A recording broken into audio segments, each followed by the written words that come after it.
Which of these titans are here to protect us? And which of these titans are here to threaten us?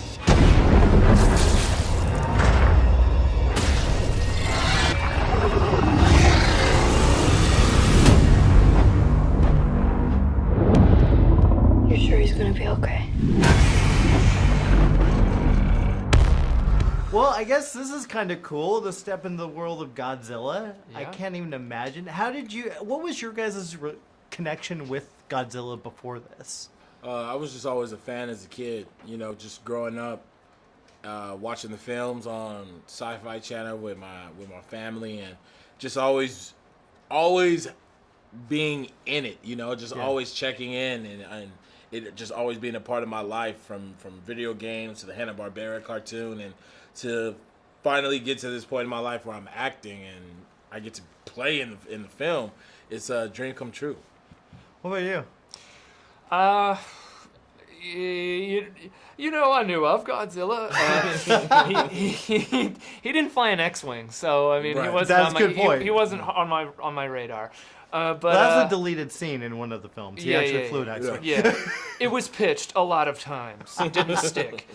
I think for me, it was just so crazy to be in a huge summer blockbuster film where you just know that there is going to be a ton of special effects. There's a ton of action. There's a ton of screaming and roaring, and oh my god, that was really fun.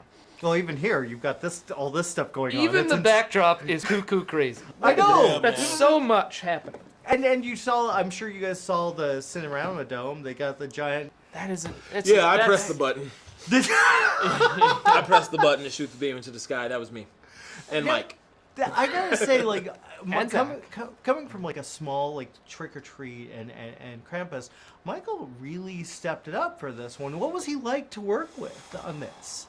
Like he did a bunch of horror films in the Yeah. beginning. I think severed hands. I think he knew.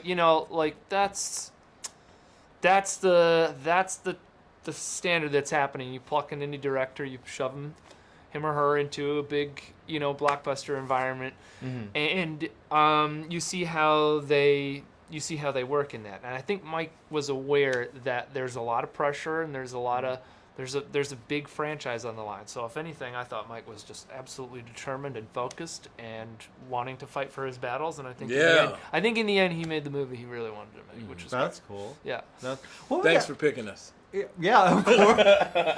I like your jokes, by the way. Where do those come from? I gotta say, you tell us some of the most hilarious jokes. I love, I'm a new dad, so dad jokes are just through the roof right now. Oh. And I love a good knee slapper, and they're just so stupid that you have to laugh. And that's the best to me. They're just so dry. Like the why is 6 afraid of 7, that kind of thing? Better than that for sure. Really? 7, 8, 9. I can't, Tell me. He's like you come from comedy. You're like you guys Shoot are me in idiots. the face. Yeah. Yeah, dad just jokes are dads. Just some of the best bunch jokes. of dads hanging out. Love it. Well, how much of this is practical? I was literally watching, trying to figure out how much was actually practical, how many sets you were actually on. Sets most of them. Yeah. Oh yeah. It definitely. Anything that wasn't. If it was a monster, if it had a heartbeat, it probably wasn't real. But everything else, as far as us jumping out of the helicopter they built this thing that was just except from flying, it was a helicopter, and you having to run through the salt, which you're supposed to believe is snow. We're in Georgia, in an Arctic scene, so it was a lot of practical things. The 100-mile-per-hour fan getting doused with water. Charles Dance, all of that was really there, and so it's Charles Dance is real. Charles Dance is real, dude. I have to send an email. You gotta be kidding.